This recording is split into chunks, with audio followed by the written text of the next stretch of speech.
Hello, welcome to my channel. I just want to go over a couple of cases that were in the news this week. The first one being Letecia Stauch. She was in court yesterday where they were going over basic legalities.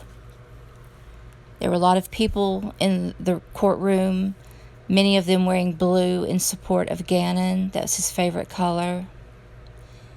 His mother, Landon, was in the courtroom, as well as his father, Al. The discovery is over 1,000 pages in length right now.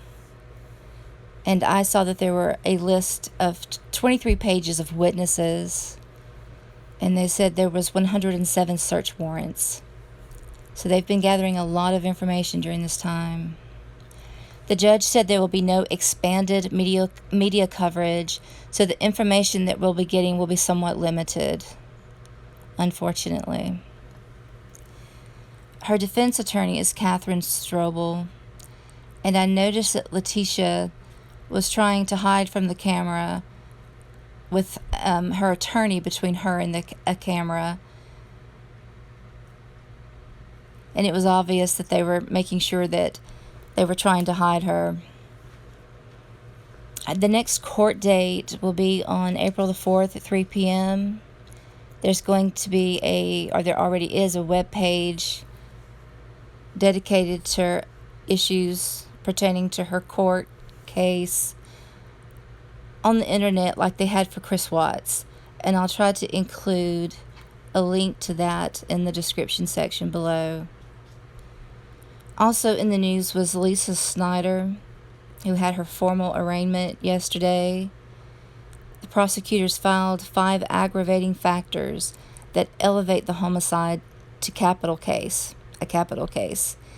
And that includes the fact that there were multiple victims. There were 2, and that the victims were under the age of 12.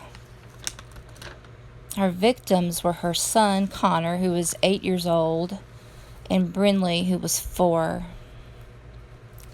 Lisa is 37 years old and is from Pennsylvania, and she was living in Albany Township.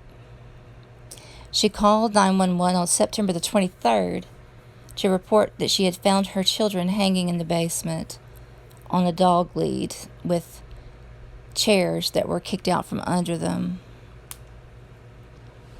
She said that she thought that her son was suicidal, but wanted to take his sister with him because he was afraid. Other charges that she has are third-degree murder, and I think that's if they find that she didn't commit murder in the first degree, that they would at least get her with third degree, because she didn't prevent it from happening if she knew that Connor was suicidal or homicidal and are. Other charges include tampering with evidence, endangering the welfare of children, and a charge of animal cruelty, and a charge of sexual intercourse with a dog. Those last 2 were not related to the homicides. The dog charges stem from photos found on her phone that were pretty gross. She could be facing the death penalty. I noticed in the photo of her in her handcuffs when she was being arrested, the pants that she's wearing have the word "good" on the side of them. That's quite interesting. There's also more going on with the Lori Vallow Daybell case. I'll try to get around to covering that, along with some other cases. What I would like with my channel, it's new, and I'm just starting with this, but I would like for you to be able to comment below and us be able to have conversations about different theories and opinions. Right now I'm not giving very much as far as my theories and opinions, but I will be inserting more of those as time goes by. I just don't want to repeat what I hear on the news to you all, because I know you've probably already heard most of this. And at some point in the future, I would like to be able to go live and have chats, and also some guest speakers. But I have a lot of goals, and I have a lot of things to work towards.